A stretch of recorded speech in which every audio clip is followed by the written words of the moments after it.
Olá, sou o professor Idenberg Ordosgoit da Frota, do Departamento de Física da Universidade Federal do Amazonas. Sejam todos bem-vindos ao segundo tópico do curso online Matemática para a Universidade, onde vamos abordar o tema álgebra vetorial. No nosso dia a dia, mesmo intuitivamente, nós lidamos com dois tipos de grandezas.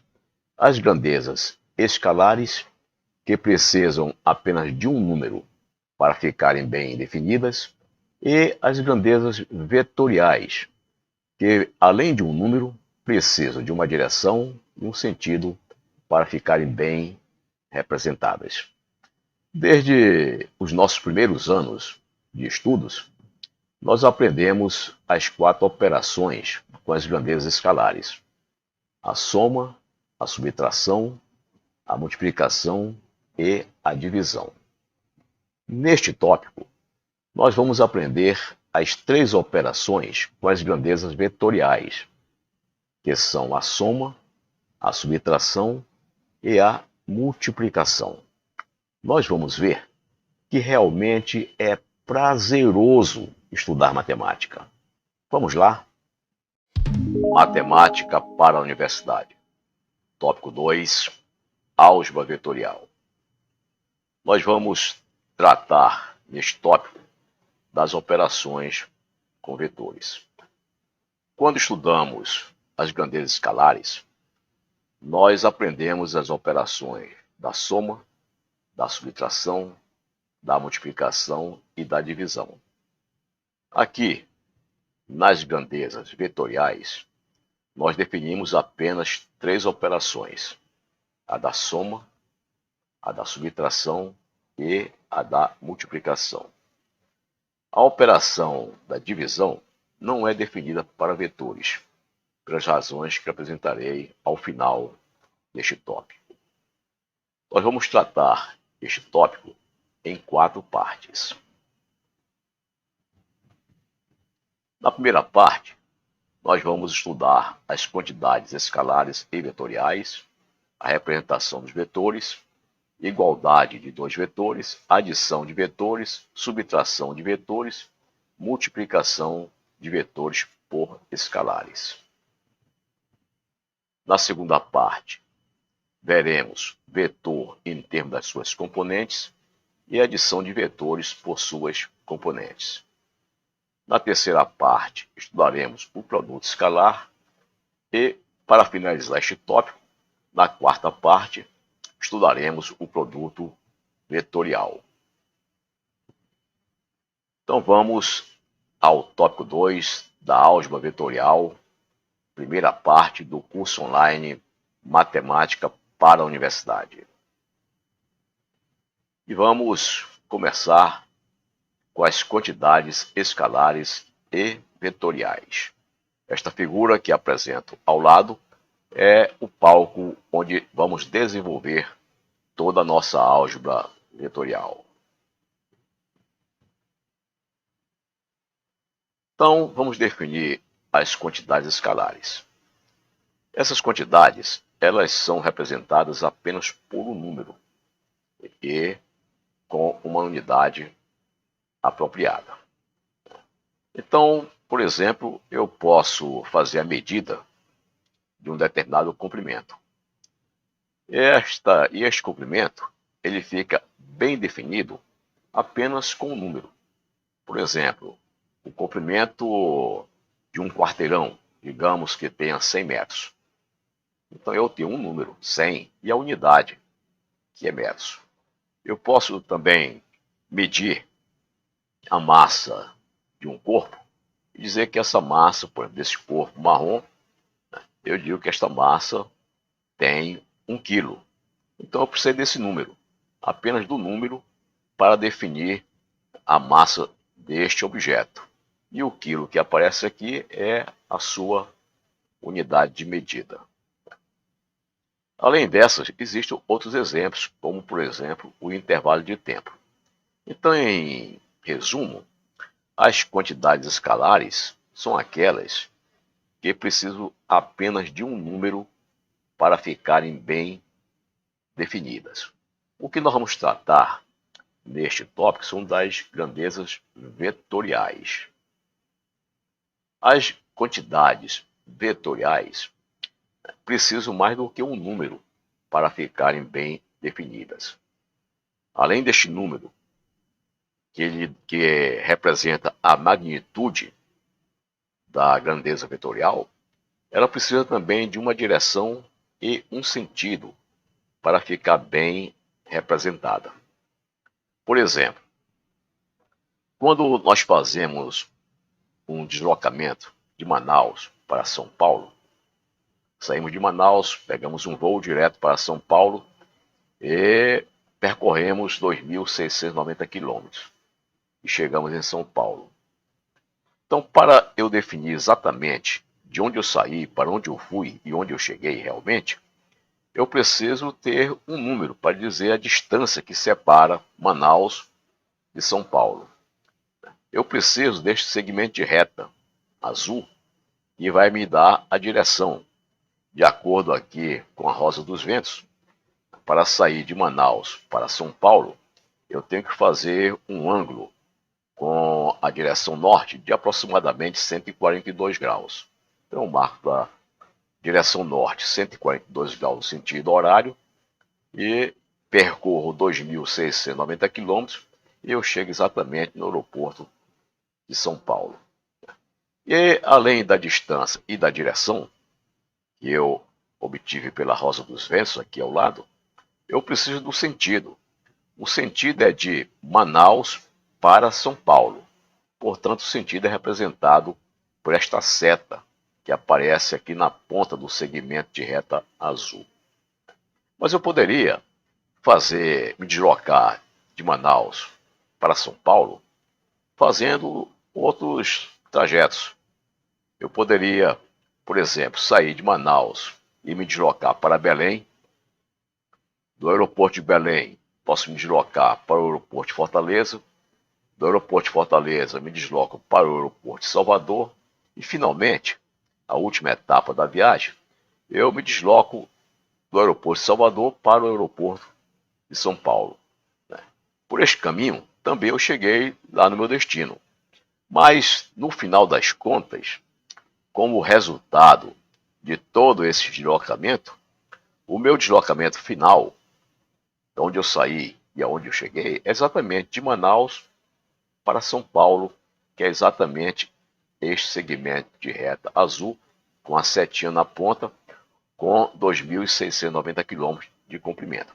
Então, esta seta azul e as setas vermelhas representam vetores. Todas elas representam vetores. E, em particular, a seta azul representa o vetor resultante de todos os deslocamentos que eu realizei entre essas várias capitais. Nós chamamos dessa seta azul o vetor de deslocamento resultante. Não importa o caminho que eu percorri, eu saí de Manaus e cheguei a São Paulo, percorrendo 2.690 quilômetros, me deslocando 2.690 quilômetros, no sentido de Manaus para São Paulo, representado pela ponta da seta. E a direção é dada aqui pela Rosa dos Ventos, aproximadamente 142 graus, medida em relação ao norte, que está apontado aqui. Então, o deslocamento, ele precisa mais do que um número para ficar bem definido. Ele precisa do número, que é 2.690 km, que é o comprimento do deslocamento, ou seja, a magnitude do deslocamento, ou seja, o módulo deste vetor deslocamento. Precisa da direção, que eu obtive por meio da Rosa dos Ventos, e precisa saber o sentido, que é o sentido de Manaus para São Paulo, representado por esta seta que está aqui. Nesta definição do vetor deslocamento, ele precisa de uma magnitude, que é 2.690 km, de uma direção que eu obtive a partir da Rosa dos Ventos, e um sentido, que é o sentido de deslocamento Manaus, São Paulo, representado pela seta aqui na ponta do final do deslocamento. Como o deslocamento, ele se realiza de um ponto a outro, nós podemos fazer qualquer percurso entre A e B. Eu posso sair de A e fazer todo esse percurso e chegar em B. De qualquer forma, o deslocamento é dado pela seta que sai do ponto A, o ponto inicial, e vai até o ponto B, o ponto final. Então, não importa o caminho que nós percorremos para sair do ponto A e chegar no ponto B, mas o deslocamento, por definição, é dado pela seta que liga o ponto A inicial ao ponto B final. E nós representamos desta maneira que está aqui. Como o deslocamento, existem outros vetores, né, que nós podemos representar. Por exemplo, a força é um vetor.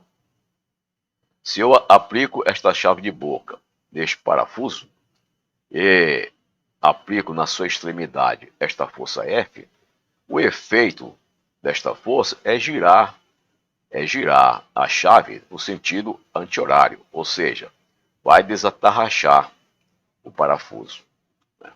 Muito bem, mas eu posso utilizar uma força com este mesmo módulo, na mesma direção e sentido contrário, e aplicar nesta chave. Então esta força, ela tem o mesmo comprimento da força anterior, tem a mesma direção. Qual é a direção? Essa linha vertical. Esta linha vertical é a direção de ambas as forças. E tem um sentido contrário. Na força de cima, o sentido é para cima. Nesta força de baixo, o sentido é para baixo. E o efeito desta força sobre este parafuso vai ser o contrário do anterior. Vai fazer com que a chave gire no sentido horário, portanto, vai apertar o parafuso. Então, essas forças esses vetores são diferentes. Embora eles tenham o mesmo módulo, ou seja, a mesma magnitude e a mesma direção, eles possuem um sentido diferente. Por exemplo, essa parte aqui, o sentido é diferente entre os dois. Portanto, esses dois vetores são diferentes.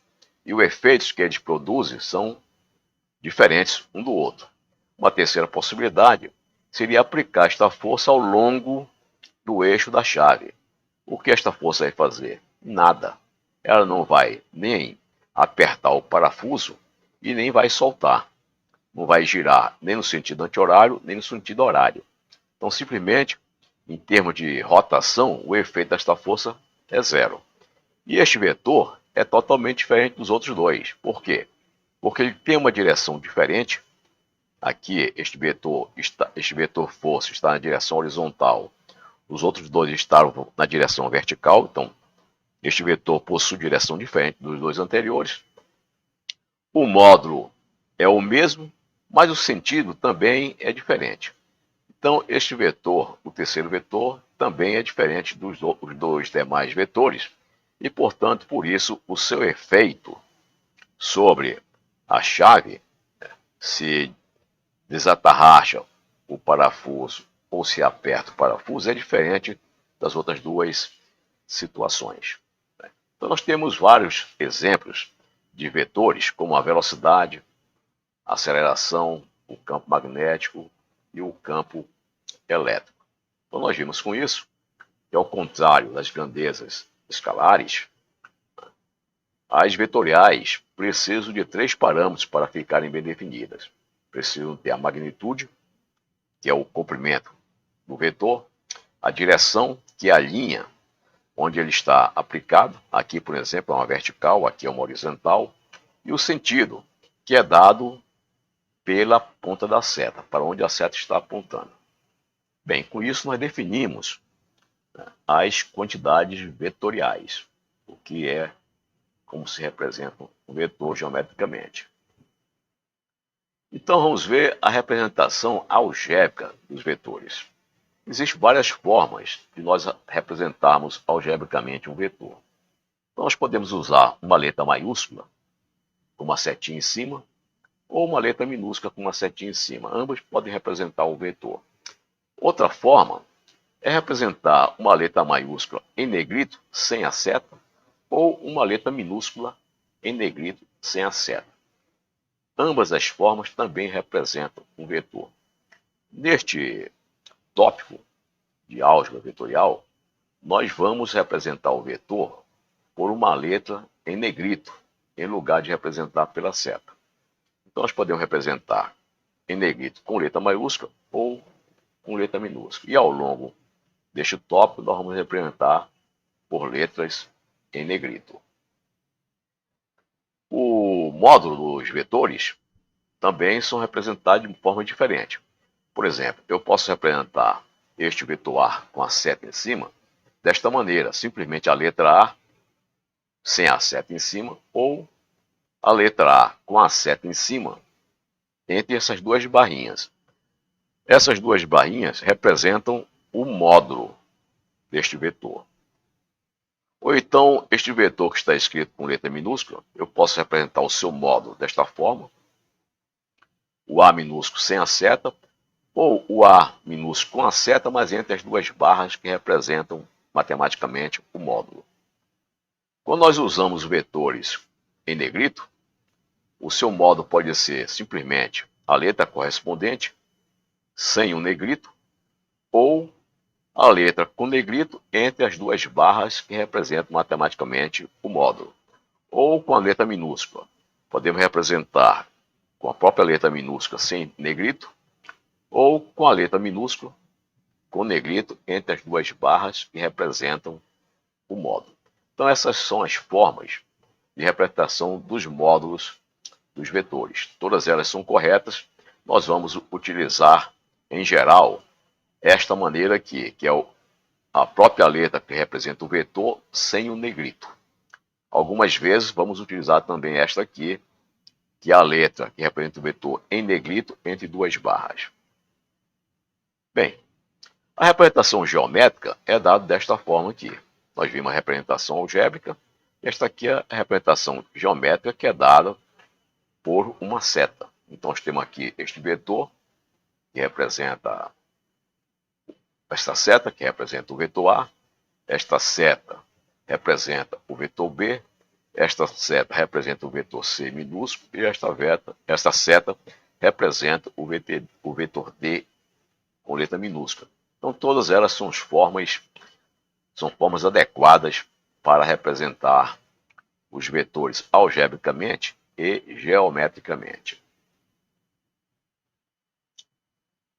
A direção, o sentido e o modo de um vetor são definidos desta forma que está aqui. Nós temos esta linha pontilhada. Esta linha pontilhada vai servir de suporte para o vetor A. Então, ela nos dá a direção do vetor A. O modo do vetor A é representado pelo comprimento da seta. Então, esse comprimento da seta nos dá o modo do vetor, ou seja, a magnitude do vetor.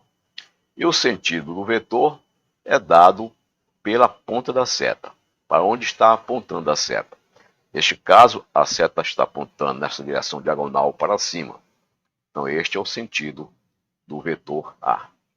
Então, neste quadro, nós representamos os três parâmetros que definem precisamente um vetor, que é a direção do vetor, o modo, que é o comprimento do vetor, e o sentido, que é representado pela seta.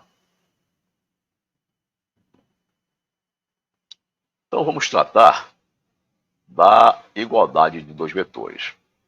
Podemos observar que um vetor só fica bem definido quando nós temos os três parâmetros, a direção, o sentido e o modo.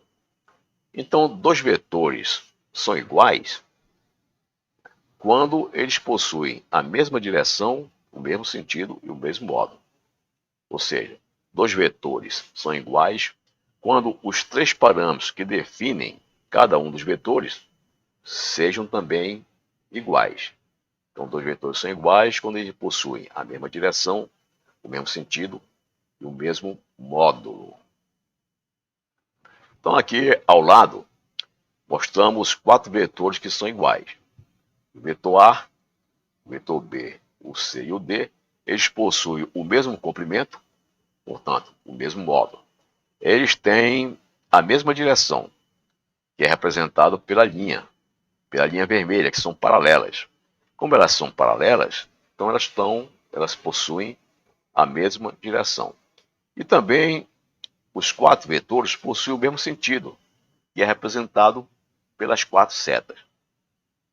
Pelas 4 setas que estão aqui. Então nós podemos dizer que os vetores A, B, C e D são iguais. Por quê? Primeiro porque eles são paralelos. O A é paralelo ao B, o B é paralelo ao C, o C é paralelo ao D.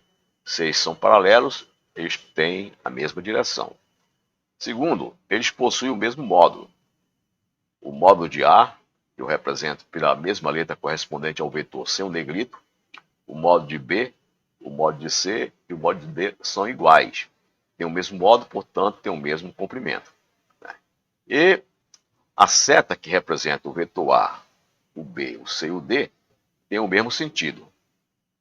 Então, os 3 parâmetros são iguais e nós dizemos que o vetor A, B, C e D são iguais.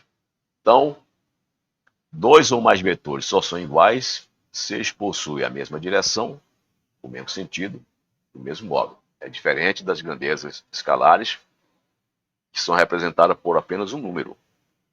Então, 2 grandezas escalares são iguais se aqueles 2 números são iguais. Aqui nós precisamos de 3 parâmetros. Muito bem.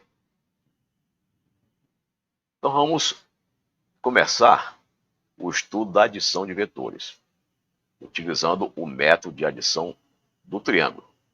Então vamos considerar que nós temos 2 vetores, o vetor A e o vetor B, e nós queremos somar o vetor A com o vetor B. Como é esta operação da soma? Nós fazemos o seguinte: eu tiro um vetor paralelo ao vetor A, com o mesmo modo, mesmo sentido, e desenho aqui.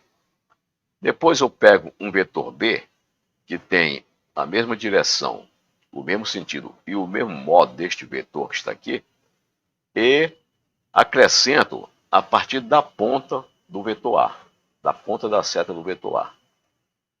Então primeiro eu traço o vetor A, depois eu tiro uma paralela ao vetor B e traço o vetor B, com o mesmo modo e o mesmo sentido a partir da ponta da seta do vetor A. E qual é o resultado da soma? O resultado da soma é dado pelo vetor que liga o ponto inicial do vetor A ao ponto final do vetor B. É exatamente isso aqui. Então, a linha azul, ela representa a soma do vetor A e o vetor B. Se esse vetor fosse um deslocamento, por exemplo, se deslocou primeiro nesse trecho, depois deslocou nesse trecho. O deslocamento final vai ser o trecho azul, exatamente como alguém que se deslocou de Manaus para São Paulo, viajando pelo Nordeste.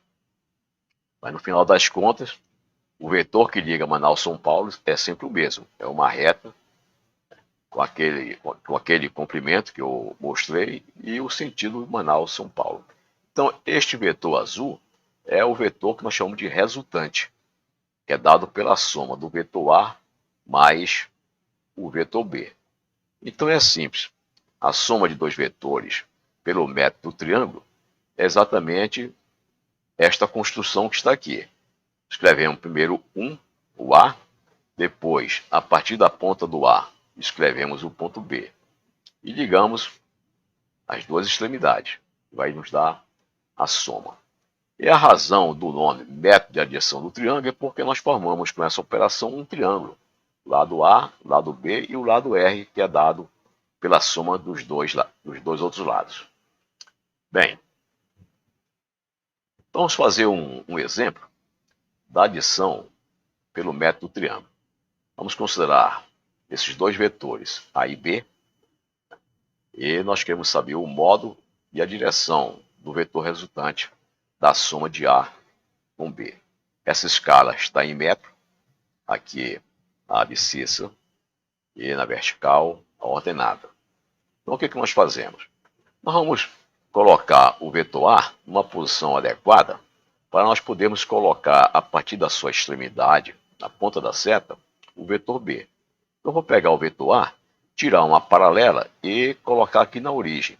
Então eu escrevo aqui na origem e a partir da ponta do vetor A eu escrevo o vetor B. Eu tirei uma paralela do B e coloquei aqui. O vetor A tem um comprimento de 3 metros e o vetor B tem um comprimento de 4 metros. Qual é o vetor resultante?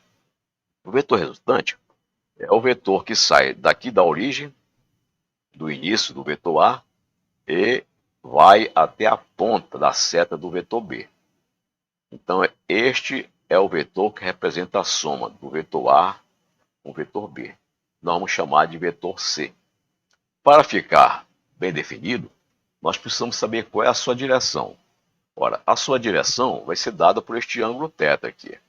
O ângulo θ vai nos dizer qual a direção do vetor azul em relação, por exemplo, à abscissa. E o comprimento de 0 até a ponta da seta azul vai nos dar o módulo desse vetor C. Bem, o módulo do vetor A, nós já sabemos que é 3 metros. Eu posso representar com a letra A maiúscula sem negrito ou com a letra A maiúscula com negrito entre as duas barras que representam o módulo.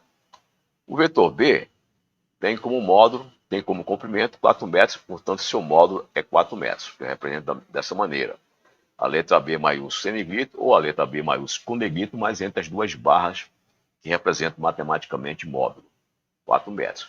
E nós queremos saber quem é o módulo do vetor C, que representa desta maneira, e quem é qual é a direção do vetor C, que nós vamos representar pelo ângulo θ, o ângulo que o vetor C faz com o eixo das abscissas. Muito bem. Então, para isso, vamos usar o conhecido Teorema de Pitágoras. Nós temos aqui um triângulo retângulo, uma vez que o vetor A é perpendicular ao vetor B, e usamos que o módulo de C ao quadrado é igual à soma dos módulos deste cateto ao quadrado mais esse cateto ao quadrado. Por outro lado, o ângulo θ eu posso tirar da razão entre o cateto oposto e o cateto adjacente, entre o módulo de B e o módulo de A, que é dado por essa expressão aqui. Tangente θ é o módulo de B dividido pelo módulo de A. Então, com isso, no Teorema de Pitágoras, eu tiro que o C ao quadrado é 3 ao quadrado mais 4 ao quadrado, que eu tirei daqui, o 3 daqui e o 4 daqui, e dá 25. Portanto, o C é mais ou menos raiz quadrada de 25. Mas o C é um módulo. Então, ele só aceita o sinal mais. É um módulo. Então, nós vamos escrever que C vale exatamente 5 metros, que veio daqui da raiz quadrada de 25. Este é o comprimento, é o módulo. E o ângulo nós vamos tirar desta tangente. A tangente θ é B sobre A. Quem é B? O B vale 4, o A vale 3, 4 terços. Então, o θ é o arco cuja tangente é 4 terços. Esse tangente elevado a menos 1 significa arco cuja tangente é 4 dividido por 3. E aqui nós vamos em uma tabela trigonométrica, ou mais facilmente uma máquina de calcular que tem as funções trigonométricas, e vemos lá que 4 terços corresponde a este ângulo de 53 graus. Então, 53 graus é a direção que o vetor C faz com o eixo das abscissas. Dessa forma, a soma dos vetores A e B ficou bem definida. Ela é dada por esse vetor C, e nós conhecemos o seu módulo, que é 5 metros, conhecemos a sua direção, que é 53 graus, com o eixo das abscissas, e sabemos o seu sentido, que é dado pela ponta da seta. Com isso fica perfeitamente definido o vetor C, que é o vetor resultante da soma de A com B. Vamos fazer a adição de vetores usando este método conhecido como método da construção geométrica. Nós temos aqui 5 vetores, A, B, C, D e E, e queremos fazer geometricamente a soma desses 5 vetores. O que nós fazemos? Nós pegamos um deles para começar. Vamos pegar o A para começar e vou tirar um vetor paralelo a este vetor A, com o mesmo comprimento, mesmo sentido, e colocar aqui. E a partir dessa operação, nós vamos determinar quem é o vetor resultante da soma de A mais B, mais C, mais D, mais E. Muito bem. Agora, a partir da ponta da seta do vetor A, eu vou puxar o vetor B. Eu vou fazer o seguinte. A partir da ponta do vetor A, eu tiro uma paralela ao vetor B e traço um vetor com o mesmo comprimento e o mesmo sentido do vetor B. A partir desta ponta. Então, eu traço o vetor B. A partir da ponta do vetor B, eu vou tirar um vetor igual ao vetor C e colocar aqui. Então, ponho o vetor C aqui. A partir da seta do C, eu tiro o vetor D, um vetor igual ao vetor D, e coloco aqui. E depois faço a mesma coisa com um vetor igual ao vetor E e coloco aqui na ponta do vetor D. Muito bem. Então, esta aqui é a sequência da soma A mais B mais C mais D mais E. A soma resultante, que é o que nós queremos saber, será dado pelo vetor que liga o ponto inicial de A com o ponto final do E. Então, este é o vetor resultante da soma A mais B mais C mais D mais E. Isso lembra, novamente, aquela rota saindo de Manaus, indo pelo Nordeste e até chegar em São Paulo. O vetor resultante é o vetor que liga Manaus a São Paulo. Aqui, a mesma maneira, o vetor resultante é o vetor que liga o início do vetor A, de onde começou o deslocamento, até o final do vetor E, onde terminou o deslocamento. Muito bem. Então, vamos fazer um exemplo prático aqui, que é o seguinte. Um automóvel se desloca 4 km para o leste e, em seguida, se desloca 7 km para o nordeste, em ângulo de 45 graus com a direção leste. Represente esses deslocamentos graficamente e determine o deslocamento resultante. Então, nós vamos resolver esse problema por meio da construção geométrica. Vamos resolvê-lo geometricamente. Como faremos isso? Plotando, fazendo o gráfico desses vetores em um papel quadriculado, onde a gente possa definir uma escala. Então, para resolver esse problema, precisamos do seguinte material. Precisamos de um papel que seja quadriculado, porque com esse papel quadriculado eu posso definir uma escala e, a partir dessa definição, determinar esse deslocamento de 4 km e 7 km. Além do papel, nós precisamos de alguns instrumentos. Preciso de um lápis, de uma régua, de um transferidor. Então eu preciso desses instrumentos aqui. Do lápis, desta régua e desse transferidor. Eu estou pegando só o primeiro quadrante do transferidor para que a escala fique mais visível. Porque se eu pegar os 4 quadrantes do transferidor, a escala vai ficar bem menor. Então, vamos usar, como nós vamos usar todo o nosso trabalho aqui no primeiro quadrante, então por isso eu peguei um transferidor do primeiro quadrante. Ou seja, eu peguei apenas o primeiro quadrante do transferidor.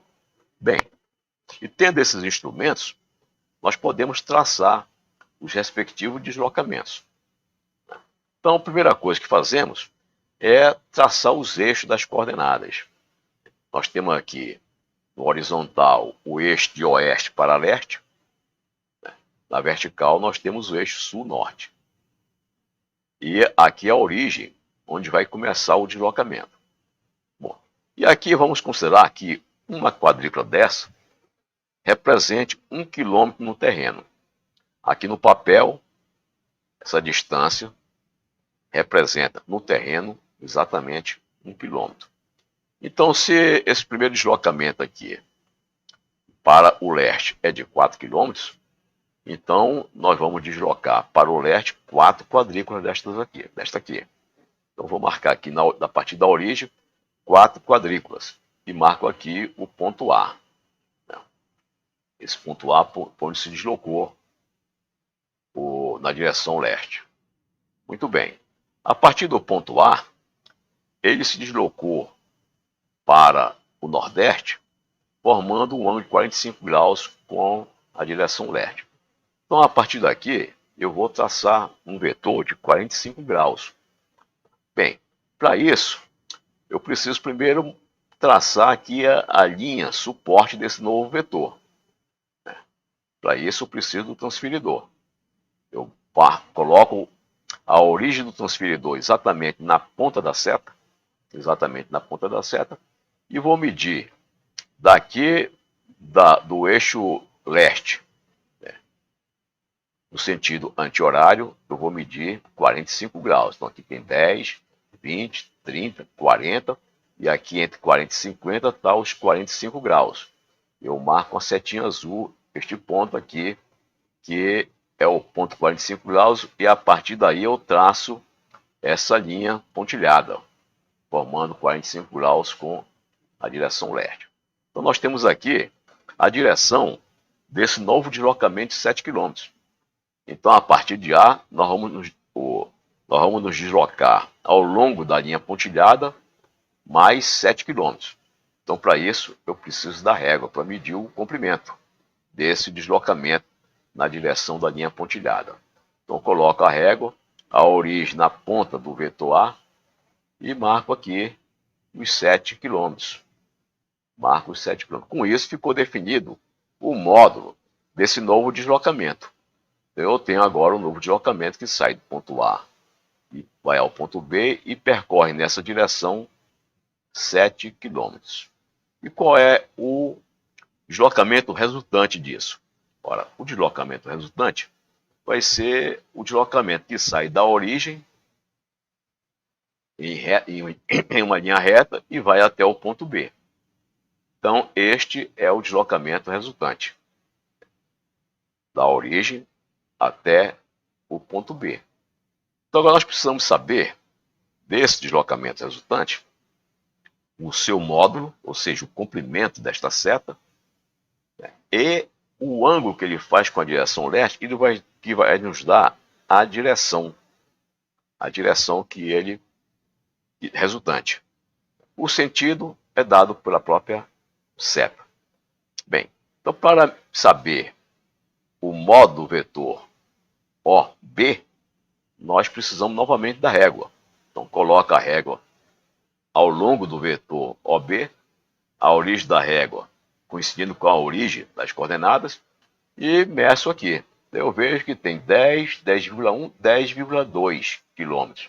Então eu digo que o segmento OB, ou seja, o comprimento desse vetor OB, é aproximadamente, até a minha vista permite, aproximadamente 10,2 quilômetros. Então, com isso, nós determinamos qual o comprimento do vetor OB, ou seja, determinamos o módulo do vetor OB, que é o deslocamento final, que é de 10,2 quilômetros. Mas, além do módulo, nós precisamos definir o ângulo do vetor OB para que este vetor de deslocamento final, fique bem determinado. E aqui nós precisamos, mais uma vez, do transferidor. Então, nós colocamos o transferidor aqui na origem, a origem do transferidor coincidindo com a origem do sistema de coordenadas, e vamos, a partir daqui do eixo leste, medir o ângulo. 10, 20, não chega a 30. Isso aqui é exatamente, aproximadamente, 29 graus que eu estou escrevendo aqui. Então, com o transferidor, determinamos aproximadamente a direção do vetor OB, que é aproximadamente 29 graus. Então, com essas informações, nós temos perfeitamente definidas, né, a direção do vetor, né, o sentido e o seu módulo. Então, nós temos a direção é 29 graus, o módulo ou comprimento 10,2 km e o sentido é o sentido apontado pela seta. Então, com esse método da construção geométrica, determinamos exatamente, perfeitamente, né, o vetor de deslocamento final, o vetor de deslocamento resultante, que é dado pelo módulo, que é 10,2 km, a direção, que é 29 graus, e o sentido, que é o sentido que a seta está apontando. Bem, essa foi uma solução geométrica, mas nós podemos fazer uma solução mais precisa do que a geométrica, que é a solução analítica, usando os nossos conhecimentos de geometria no plano. Então vamos resolver o mesmo problema, esse mesmo problema da solução, de forma analítica. Então nós temos o quê? Nós temos aqui o deslocamento primeiro de zero, da origem até o ponto A, do ponto A ao ponto B, formando 45 graus com a direção leste, né? E nós queremos saber qual o módulo deste vetor, a direção dele, que é o ângulo θ, e o sentido, que é a seta que já conhecemos. Bem, então, eu vou chamar de A, minúsculo, esse segmento de reta OA, que vale 4 km. E de B minúsculo, o segmento de reta AB, que vale 7 km. E beta, esse ângulo beta, ele é determinado, ele é conhecido. Por quê? Porque esse ângulo beta nada mais é do que o ângulo de 180 graus em volta do ponto da seta, em volta da ponta da seta A, é 180 graus menos 45. Então este ângulo beta é 135 graus. O que indica que este ângulo, no cerco trigonométrico, ele se encontra no segundo quadrante. Bem, e o que nós queremos saber? Nós queremos saber qual é o módulo OB, esse segmento de reta de O até B, que eu vou chamar de C, e qual é o valor deste ângulo θ.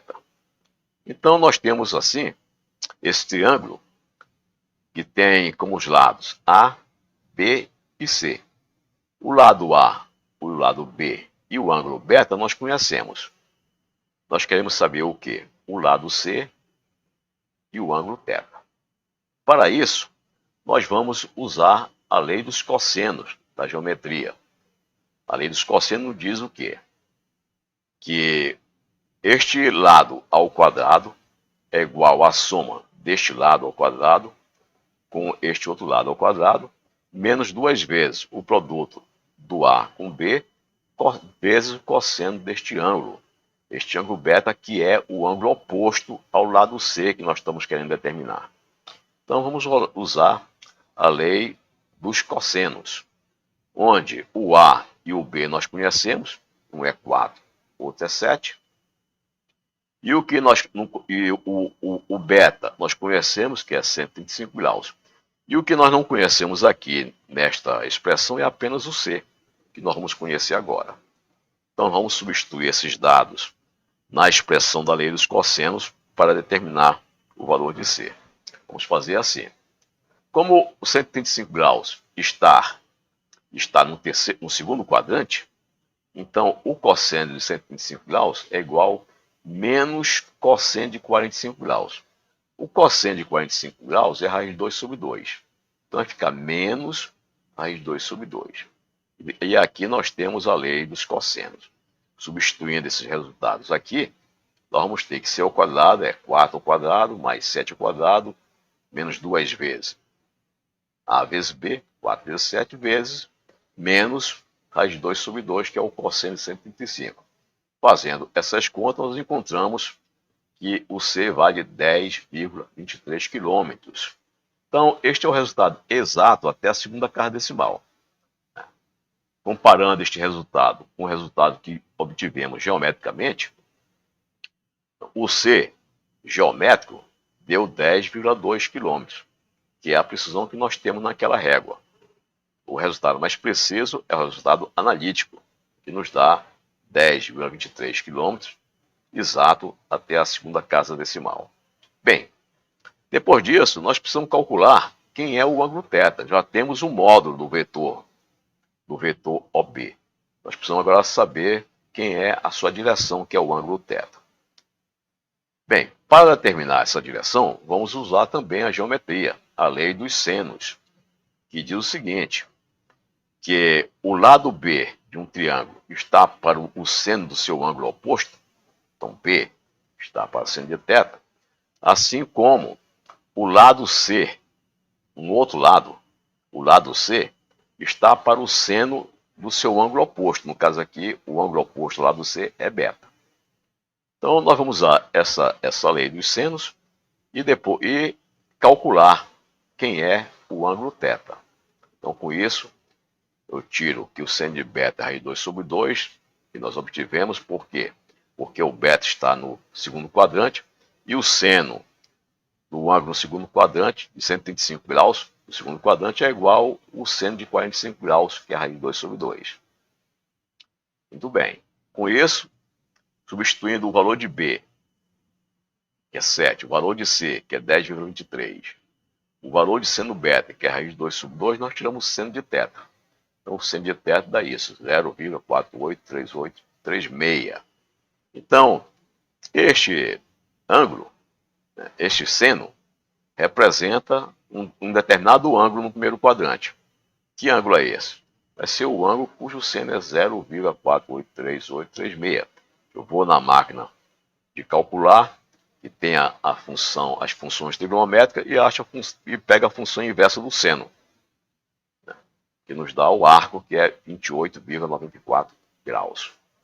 Então, com isso, nós temos perfeitamente determinado até a segunda casa decimal o ângulo θ, ou seja, a direção do vetor OB.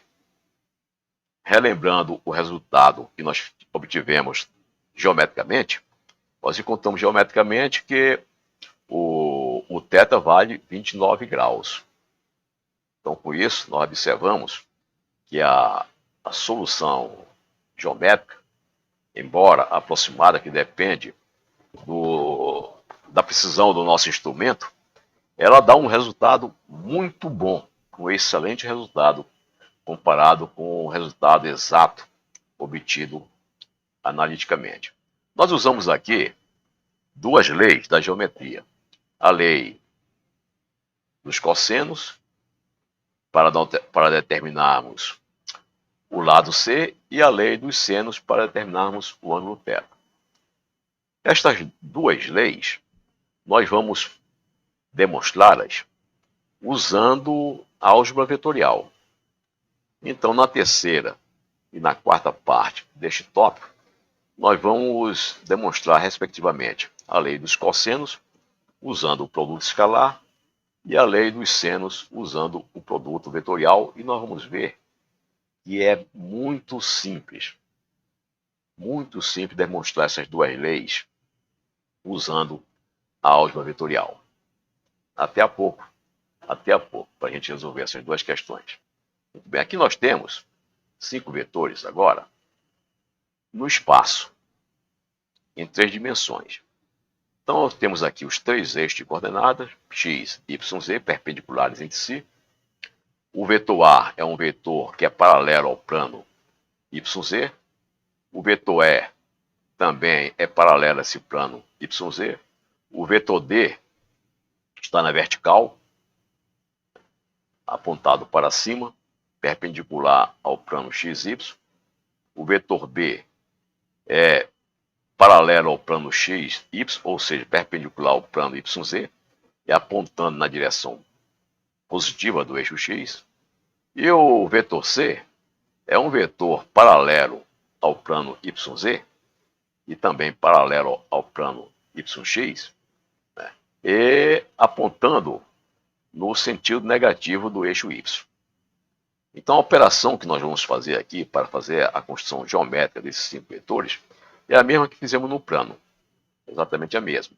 Vamos escolher um desses vetores e, a partir da ponta da seta desse vetor, vamos colocar os outros vetores. Vamos colocar o B, o C, o D e o E, etc. Então, vamos fazer um quadro aqui ao lado e eu desenho aqui o vetor A. Esse é um vetor A exatamente igual a este vetor A que está aqui do lado esquerdo. A partir da extremidade dele, eu vou escrever o vetor B. Vou escrever aqui um vetor B que tem a mesma direção desse vetor, à esquerda, o mesmo comprimento e o mesmo sentido. Então eu coloco aqui. Da extremidade de B, eu vou traçar o vetor C, que é um vetor paralelo ao plano YZ. O sentido dele, o sentido negativo do eixo Y. A partir da extremidade do C, eu vou traçar esse vetor D aqui na vertical.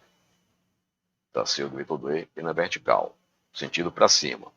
E finalmente eu traço o vetor E, que também é um vetor paralelo ao plano YZ, o sentido dele, o sentido positivo do eixo Y. Eu traço aqui. Então nós temos aqui a sequência da soma desses vetores, dos 5 vetores. Qual é o vetor resultante? É o vetor que liga o ponto A ao ponto E. Então esse é o vetor resultante desses 3 vetores. Muito bem, então esse é o procedimento para fazermos uma soma geométrica em 3 dimensões. Vamos utilizar a regra do paralelogramo para demonstrar a lei comutativa da adição. Vamos partir desses 2 vetores A e B. E vou fazer aquele procedimento da soma de 2 vetores, usando a regra do triângulo. Então eu tiro um vetor paralelo ao vetor A e desenho aqui. E a partir da extremidade de A, eu tiro um vetor paralelo ao B, com o mesmo comprimento, o mesmo sentido, e traço aqui. E o vetor resultante, A mais B, é dado pela seta azul. Então aqui nós temos o resultado da soma de A mais B. Este mesmo procedimento da soma, nós podemos fazer usando um outro roteiro.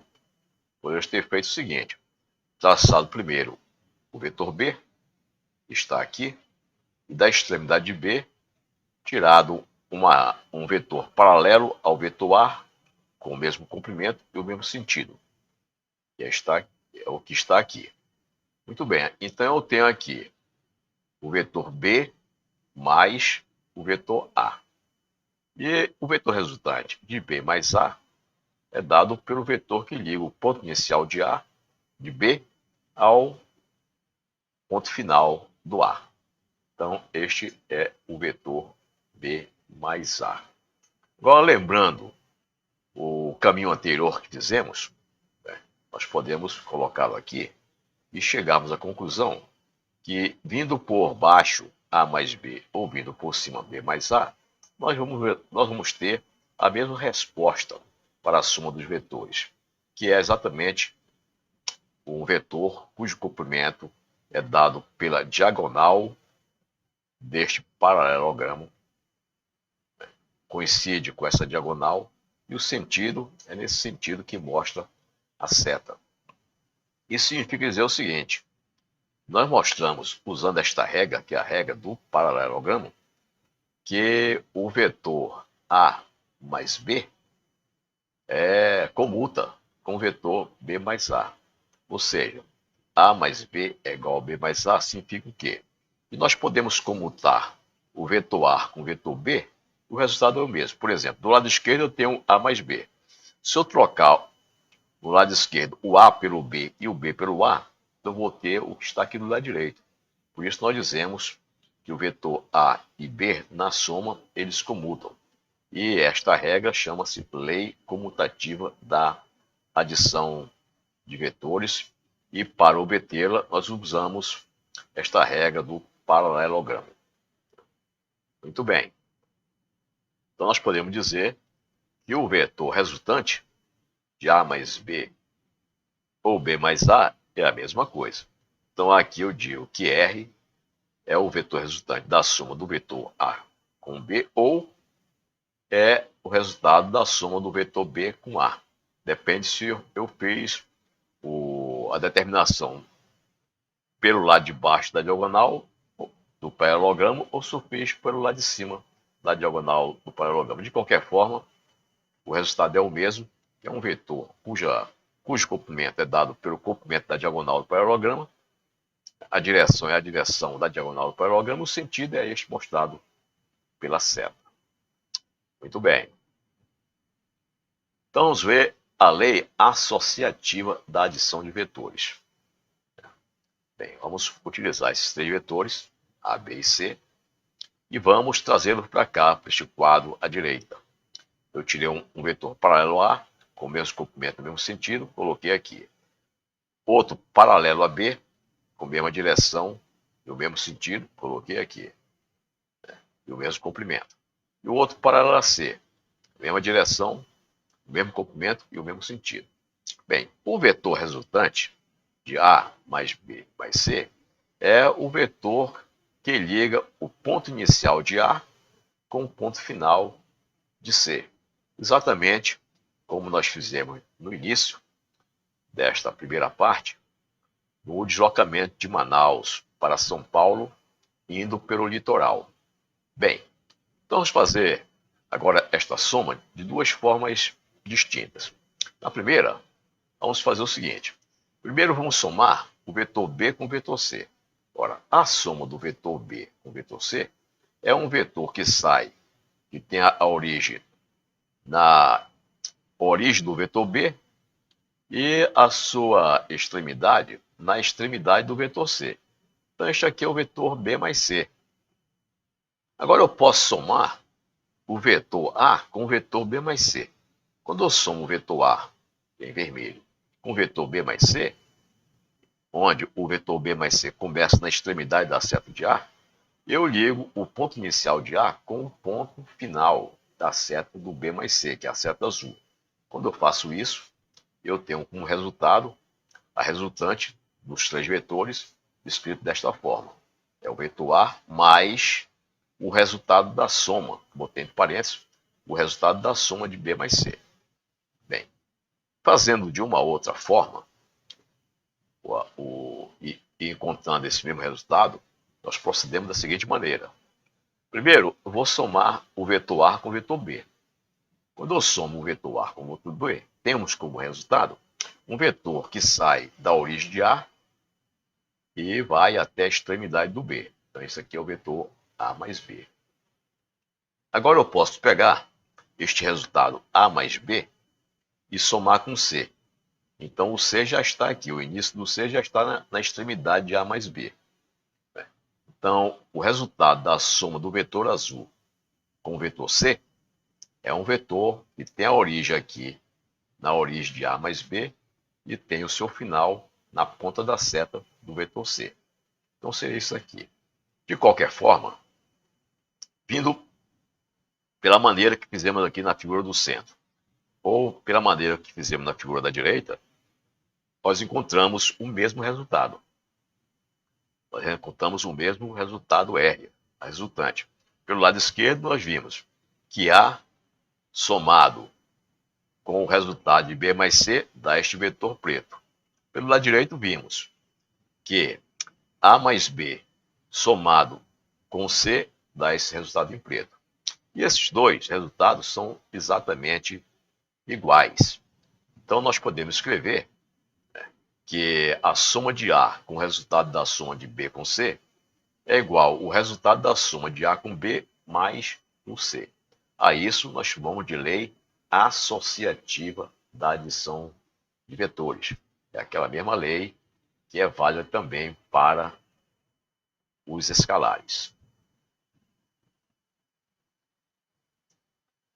A subtração de vetores nós vamos estudar usando já toda essa técnica que nós conhecemos da soma. Então, nós queremos aqui subtrair A de B. Eu quero subtrair A menos B. Ora, a subtração de A menos B É a mesma coisa que eu somar A mais o vetor negativo do B, que é A mais o vetor negativo de B vai dar A menos B. Bem, qual é o vetor negativo de B?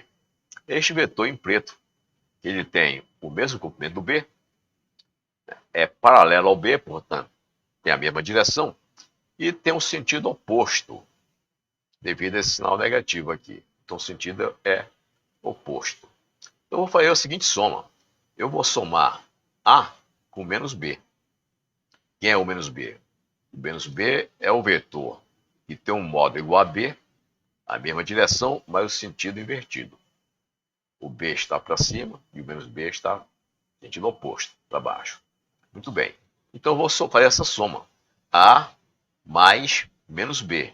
Ora, A mais menos B é a mesma coisa que A menos B. Então, se eu somar esse vetor A com o vetor menos B, ou seja, A mais menos B, é a mesma coisa que fazer A menos B, algebricamente, como estou mostrando aqui nessa expressão em cima. E qual é o resultado de A mais menos B? É o vetor que liga o início de A com a extremidade de menos B. Então, aqui, dessa forma, nós obtemos o vetor subtração A menos B, usando as regras da soma e apenas invertendo o sinal do vetor B. Esse é o procedimento para a subtração de quaisquer vetores. E para finalizar esta primeira parte, vamos ver a multiplicação de vetores por escalares. Então eu tenho um vetor A conhecido e quero multiplicar esse vetor A por um número, um escalar, que vai nos dar um vetor B.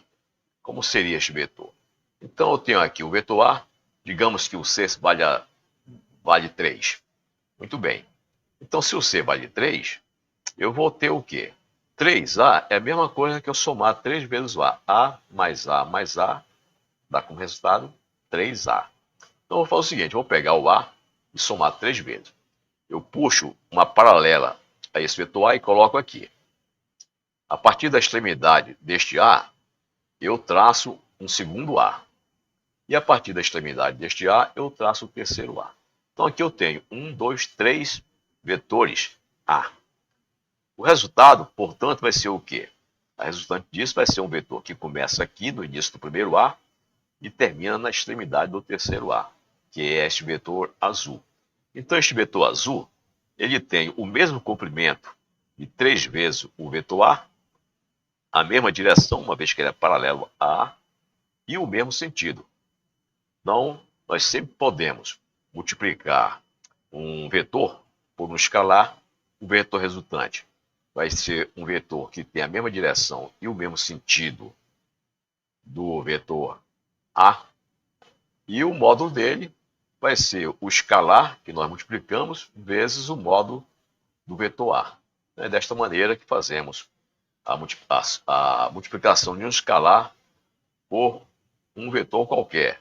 Nós vamos obter um outro vetor, cuja direção e o sentido são os mesmos do vetor pelo qual nós estamos multiplicando o número, e o módulo dele é 3 vezes o módulo do vetor inicial, do vetor A. Ou seja, o módulo do vetor que nós estamos multiplicando por um escalar vai ser o número escalar multiplicado pelo comprimento do vetor inicial.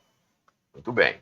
Nós podemos fazer também C igual a 2,5. Basta pegar, chamar isso aqui de A e fazer um vetor paralelo com a mesma direção e sentido e com o comprimento igual a metade do A. Eu escrevo o primeiro vetor, eu coloco aqui A, o segundo 2A e o terceiro eu coloco só metade. Então teria 2,5A. O que é isso? Este vetor azul, que é paralelo ao vetor A, tem o mesmo sentido do vetor A e o comprimento dele é 2,5 vezes o comprimento do A, onde o 2,5 nada mais é do que o escalar com o qual nós estamos multiplicando o vetor A. Então aqui nós encerramos a primeira parte do tópico 2, álgebra vetorial, do curso online Matemática para a Universidade.